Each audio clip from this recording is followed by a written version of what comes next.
Pastora Ariane Soares, recebe o cajado, irmã. Amém. Boa noite, Lagoinha, paz. Vocês estão bem? Amém, glória a Deus. Essa água aqui é para mim? Não, não é porque não tem água. Alguém pode pegar um pouco de água para mim, por favor? Prazer, mais uma vez, estar aqui compartilhando da palavra que o Senhor tem para as nossas vidas. Vou convidar vocês a abrirem suas Bíblias no Evangelho segundo escreveu Lucas, capítulo 1, a partir do versículo 26.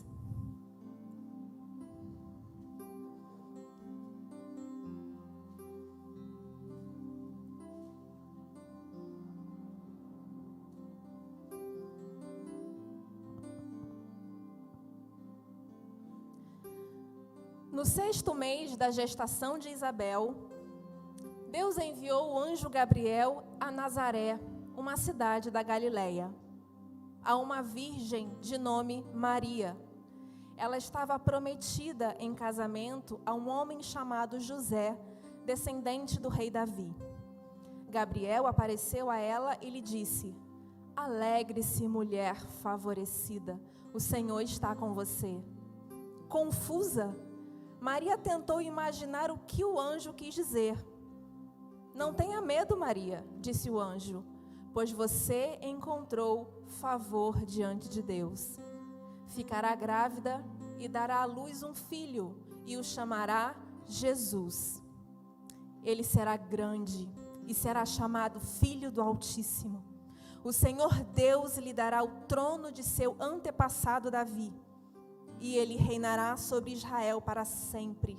Seu reino jamais terá fim." Maria perguntou ao anjo: "Como isso acontecerá? Eu sou virgem." O anjo respondeu: "O Espírito Santo virá sobre você, e o poder do Altíssimo a cobrirá com sua sombra.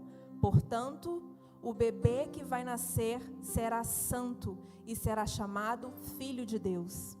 Além disso, sua parenta Isabel ficou grávida em idade avançada.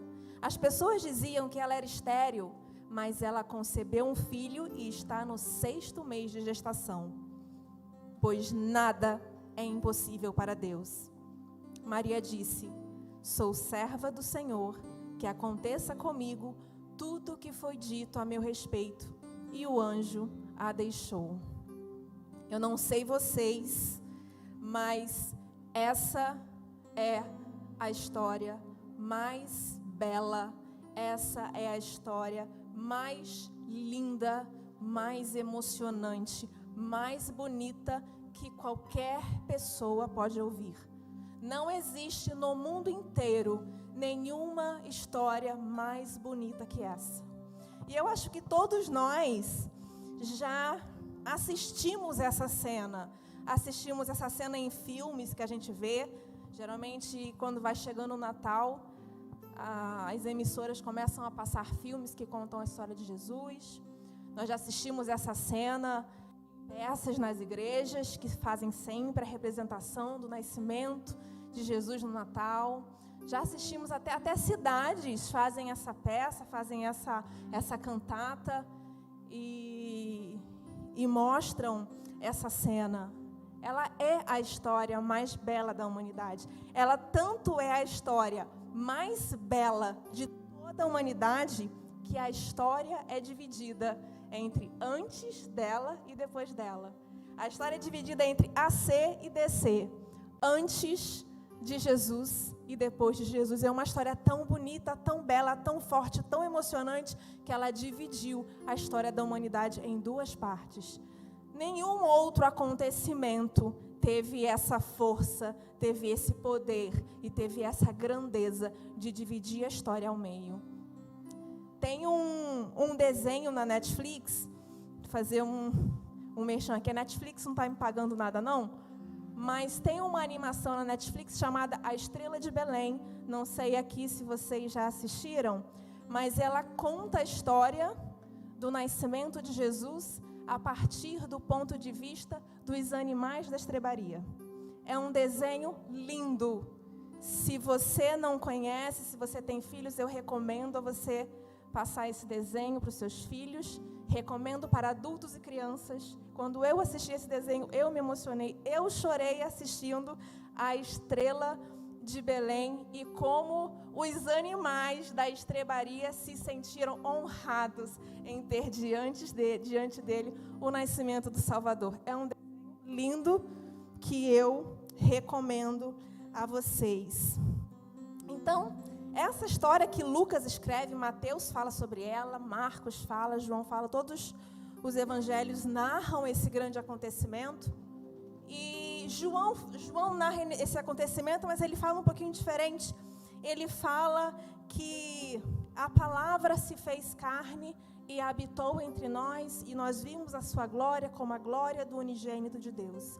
Nesse momento, em Belém, ali, quando Maria concede, quando Maria dá a luz a Jesus, ali naquela estrebaria, ali em Belém, ali, naquele momento, o Verbo se fez carne e habitou entre nós. Então, nós temos Lucas narrando a história de um jeito, João narrando a mesma história, de um jeito diferente, mas é ali, naquele momento, com aquele bebê, naquela manjedoura, ali, o Verbo se fez carne e habitou entre nós. Mais uma vez, a maior história do mundo, dividindo a nossa história entre antes e depois dele.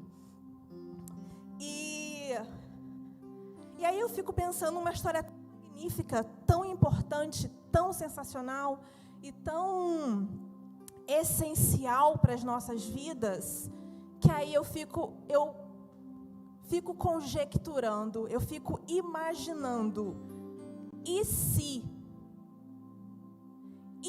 Jesus não tivesse nascido? Você já parou para pensar sobre esse assunto? E se Jesus não tivesse nascido? Se Jesus não tivesse nascido, não haveria o menor sentido eu estar aqui nesse momento com esse microfone na mão falando sobre ele para vocês, porque ele não teria nascido. Se Jesus não tivesse nascido, não faria o menor sentido todos nós estarmos reunidos aqui essa noite falando sobre ele, porque ele não teria nascido. Se Jesus não tivesse nascido, não faria sentido a Igreja Batista da Lagoinha existir, ou as demais igrejas e denominações espalhadas por todo o mundo, que nesse momento estão reunidas falando sobre Jesus. Se Jesus não tivesse nascido, não existiria a menor necessidade disso. Não teria razão, não teria o porquê de nós estarmos há tantos anos falando sobre Jesus. E aí eu fico voltando, sempre dando um passo para trás, voltando no tempo e analisando a história passo a passo, tentando refazer a história sem o nascimento de Jesus. E aí a gente volta lá no Novo Testamento, naquele momento ali em que Estevão é apedrejado. Se Jesus não tivesse nascido, Estevão não teria sido apedrejado. Não haveria motivos para... Foi no apedrejamento de Estevão que nós começamos a conhecer a história de Paulo. Mas se Jesus não tivesse nascido, Paulo não teria se convertido. E se Paulo não teria se convertido, nós não teríamos hoje todas as cartas que Paulo escreveu. Romanos, Coríntios, Tessalonicenses, Colossenses, Filipenses, Gálatas, Efésios, Filemão. Não teríamos nada disso, porque ele não teria se convertido e não teria escrito nenhuma carta. Se Jesus não tivesse nascido, Pedro, Tiago, João não teriam sido chamados para serem pescador de homens. Ou seja, teriam continuado sendo pescador de peixes.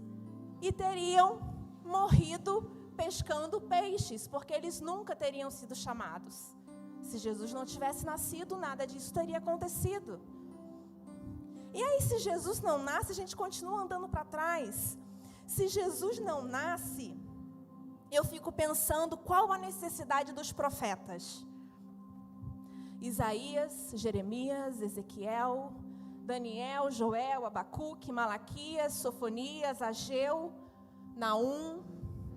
Qual a necessidade dos profetas que passaram, que dedicaram a sua vida a servir a Deus e profetizaram sobre o nascimento do Senhor Jesus? Qual a necessidade deles serem profetas se Jesus não tivesse nascido? Então, se Jesus não tivesse nascido, nós também não teríamos profetas, porque não ia precisar. E aí a gente continua recuando. E se Jesus não tivesse nascido, não existiria Israel. A nação de Israel não ia precisar. Sabe por quê? Porque Gênesis 12 nos conta que Abraão vivia lá em Ur dos Caldeus. E Deus chega para Abraão e fala assim: Abraão, sai da tua casa, do meio da tua parentela, e vai para um lugar que eu te enviarei. Abraão obedece. E aí Deus faz promessas a Abraão. Deus promete a Abraão uma grande descendência. Deus promete a Abraão que todas as famílias da terra seriam abençoadas através de Abraão. Mas se Jesus não tivesse nascido, não haveria necessidade de Deus tirar Abraão lá de Ur dos Caldeus e fazer para ele uma promessa de uma grande nação. Se Jesus não nasce, há aproximadamente 2020 anos atrás, Abraão não teria sido chamado. E aí, por que Deus chamaria Noé e ordenaria Noé que construísse um grande barco para salvar a sua família, se Jesus não fosse nascer? Não teria necessidade. E aí a gente chega lá em Gênesis, ainda um pouco antes, quando a gente tem aquela imagem ali onde a Bíblia relata: façamos o homem à nossa imagem, conforme a nossa semelhança. Se Jesus não nasce, não tem motivos para Deus criar o ser humano. Então, Jesus não nascer em Belém é muito mais do que um acontecimento. É muito maior até do que dividir a história da humanidade no meio. E se Deus não cria o ser humano, Deus não cria o homem, Deus não forma Adão e Eva, não teria necessidade dele criar tudo o que ele criou antes. Gênesis 1 começa dizendo que no princípio criou Deus o céu e a terra era sem forma e vazia, e o Espírito de Deus pairava sobre a face das águas, até que disse Deus: haja luz, e houve luz. E Deus fez separação entre dia e noite, e Deus criou o sol, lua, estrelas, dividiu as águas no firmamento, chamou o céu, terra, dividiu o mar, criou a natureza, criou as árvores, criou a mata, criou os animais. Mas tudo isso que Deus criou foi para que o homem dominasse. Mas se Deus não forma Adão e Eva, não tem necessidade de formar a terra também. Então, se Jesus não nasce há 2020 anos atrás, aproximadamente, não tem a menor necessidade da história existir. Nada teria acontecido. A terra continuaria sem forma e vazia até hoje. Porque, como a gente diz aqui no início do culto, tudo é sobre Jesus. Não é sobre o nascimento de um bebê que começa o seu ministério aos 30 anos, opera milagres, ressuscita mortos, faz cego enxergar, surdo ouvir, paralítico andar, e 3 anos e meio depois se entrega à morte e ressuscita. Não é apenas sobre esse fato, mas se isso não acontece, não existiria história. Ninguém existiria para contar qualquer tipo de história. E aí, eu fico pensando lá em Adão e Eva, né? Lá no jardim, Deus forma Adão e Eva ali do pó da terra, sopra em suas narinas. Adão torna um ser vivente, depois ele vai lá, faz Adão adormecer, tira uma costela de Adão, forma Eva. E aí depois ele dá uma ordem para Adão e Eva. Ele fala assim: vocês podem comer de absolutamente todas as árvores desse jardim, exceto aquela que está ali no meio, a árvore do fruto do conhecimento do bem e do mal. Por quê? Deus explica. Ele não dá uma ordem, só diz não e não. Ele fala porque ele fala: vocês não vão comer dela, porque no dia que vocês comerem, vocês vão morrer. Não comam, porque no dia que comerem, vocês vão morrer. E aí, infelizmente, influenciados pela serpente, eles comem exatamente da única árvore que eles não poderiam comer. E ali acontece exatamente o que Deus disse que aconteceria. Eles se percebem nus, se escondem de Deus. Deus chega: Adão, cadê você? Ah, estou aqui, Senhor. Por que está escondido? Ah, é porque eu percebi que eu estava nu. Mas quem foi que disse que você estava nu? E ali o pecado de Adão é revelado. E aí Deus fala sobre as consequências. Deus fala sobre a consequência daquele fato para Adão, fala para Eva e fala para a serpente. Para Adão ele fala que a partir daquele momento ele precisaria trabalhar para conseguir o próprio sustento, do suor do seu rosto, da força do seu braço. Ele precisaria tirar o alimento da terra. Fala para Eva que a partir daquele momento as dores de parto seriam multiplicadas. E fala até para a serpente. Para a serpente ele fala que futuramente nasceria da semente da mulher que esmagaria a cabeça da serpente. Quando Deus fala isso, lá em Gênesis, quando Deus fala isso para a serpente, que viria que esmagaria a cabeça da serpente, isso não é um plano B de Deus. E não deu certo, vou fazer um plano B. Daqui a tantos anos vai ter que vir que vai ter que esmagar a cabeça da serpente para consertar as coisas que foram feitas. Não. Eu tenho um plano B. A gente tem plano B. Nós aqui, seres humanos, mortais, cheios de falhas, cheios de inseguranças, cheios de medos, cheios de superstições, cheios de coisas, a gente tem plano B. A gente quer que alguma coisa aconteça, mas fala: se não der certo, eu tenho um plano B. Aí a gente tem plano B, tem plano C, tem plano D. A gente vai tendo plano para suprir cada plano que não dá certo. Deus não é assim, gente. Deus não tem plano B. Deus sempre teve um plano só. Deus sempre traçou o plano. Deus não traçou um plano. Ele traçou o plano. Porque lá em Apocalipse 13, João vai dizer assim para a gente: o Cordeiro foi morto desde a fundação do mundo. O plano da salvação, ele foi traçado desde antes de Gênesis 1. Antes de Deus formar qualquer coisa, antes de Deus, no princípio criou Deus céus e terra. Antes de Deus criar céu e terra, o plano da salvação já estava pronto. O plano da salvação que se concretiza lá em Jesus, ele foi executado, ele foi feito, ele foi planejado desde a fundação do mundo. Tudo é antes. Deus não mudou de ideia no meio do percurso. O plano já estava traçado desde a fundação do mundo.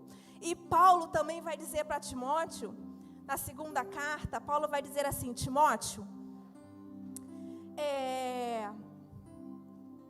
a graça, ela foi oferecida a nós desde tempos eternos. É a mesma coisa. A graça, ela foi oferecida a nós desde a fundação do mundo. Quando a Bíblia fala desde tempos eternos, eternidade é um tempo que não se conta.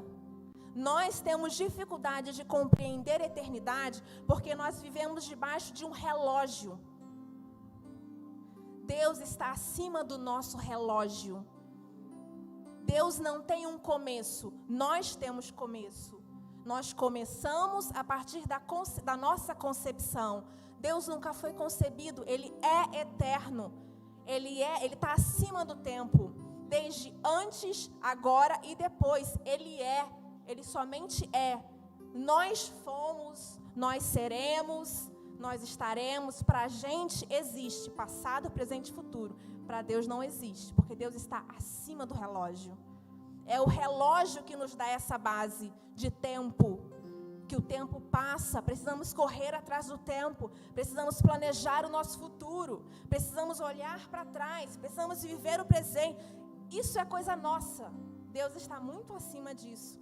E aí Paulo explica isso para Timóteo: a graça nos foi oferecida desde tempos eternos. E aí ele continua, ela foi oferecida desde tempos eternos, ou seja, desde a fundação do mundo, e ela foi manifestada em Jesus Cristo nos nossos dias. O plano da salvação, a graça, ela foi feita, ela foi criada, ela foi planejada desde antes da existência. E tudo isso foi manifestado em Jesus Cristo. Ou seja, não existe a menor possibilidade de Jesus não nascer. Isso nunca foi uma opção. E aí, quando essa graça, ela é presenteada, assim como Paulo falou para Timóteo, é como se Deus pegasse a graça antes da fundação do mundo, tá? Antes, lá desde os tempos eternos, desde antes de Gênesis 1:1. Primeiro Deus pega a graça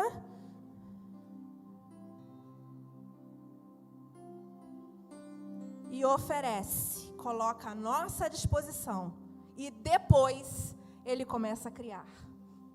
E aí então Ele começa a criar. E Ele cria céu, terra, cria anjos, cria o ser humano, cria a humanidade se multiplica. E aí depois Deus chama Abraão, lá de Ur dos Caldeus, faz uma promessa para Abraão. Abraão se multiplica, e aí vem Isaac, Jacó, todos os filhos de Jacó. Quando o quarto filho de Jacó nasce, que se chama Judá, Deus se manifesta dizendo que era a partir da descendência dele que nós conheceríamos o leão de Judá. E aí os filhos se multiplicam, e aí eles ficam cativos por 400 anos lá no Egito. Vem Moisés, liberta o povo, transforma o povo numa nação. Eles conquistam, conhecemos os reis, conhecemos Davi, conhecemos Salomão, conhecemos todos os reis, conhecemos os profetas que começam a falar sobre o Messias, que começam a falar sobre Jesus. Isaías profetiza, Jeremias, Ezequiel, Daniel, todos eles profetizam sobre Jesus. Aí chega ali em Belém, o anjo Gabriel se apresenta a Maria, e nós conhecemos a história que nós lemos no início dessa mensagem. Naquele momento que o anjo Gabriel se apresenta a Maria, a graça, ela é manifestada, ela toma forma. Ela não é uma fé, ela não é algo abstrato, ela não é uma promessa, ela não é algo que está por vir, ela toma forma. Agora ela tem uma forma, agora ela pode ser tocada, agora ela pode ser alcançada, ela pode ser abraçada. E aí eu lembro daquela história da mulher do fluxo de sangue, quando ela fala assim: eu só preciso tocar, basta que eu toque na orla do vestido, é o suficiente para eu ser curada. Ela sabia que era só tocar, A graça estava manifestada, era só tocar, e ela toca. E ela é curada. E Jesus sente. Quando alguém toca nele, ele sente. Quando você toca em Jesus, Jesus sente você. Aquela mulher toca na roupa de Jesus e Jesus, espera aí, alguém tocou em mim. Ah, Senhor, tá de brincadeira, né? Essa multidão toda te apertando, você fala que uma pessoa te tocou. Não, essa pessoa tocou diferente. Saiu graça de mim, saiu virtude de mim, saiu poder de mim. Quando a gente toca na graça manifestada, um pouquinho dele passa para a gente. Um pouquinho de Jesus passou para aquela mulher quando ela tocou. E essa graça que ela tocou sempre esteve disponível desde tempos eternos. Porque ela não é algo que está disponível para quem merece. A graça é um favor que a gente não merece. A prova disso é que ela sempre existiu. Se ela existe desde tempos eternos, dentro do nosso relógio, ela sempre existiu. Ela sempre esteve lá. Não é uma questão de eu merecer ou não. É uma questão de eu querer. Ela está disponível, não para quem merece, porque ela sempre esteve lá. Ela está disponível para quem quer. O próprio Jesus falou assim: quem quiser vir após mim, é para quem quer. Ela não está, não é uma questão de eu não mereço. Não, não tem nada a ver com você merecer ou não merecer. Tem a ver apenas com você querer. Você quer, então você estende a mão e toca. Quando você toca,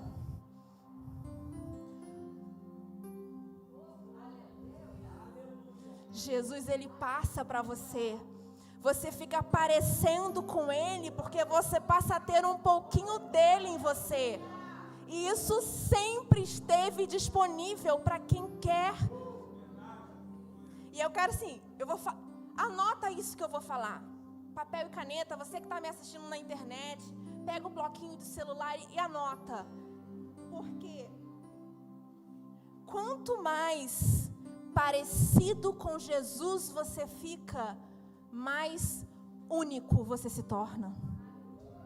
Quanto mais você se aproxima de Jesus, mais você se transforma em quem Ele quer que você seja.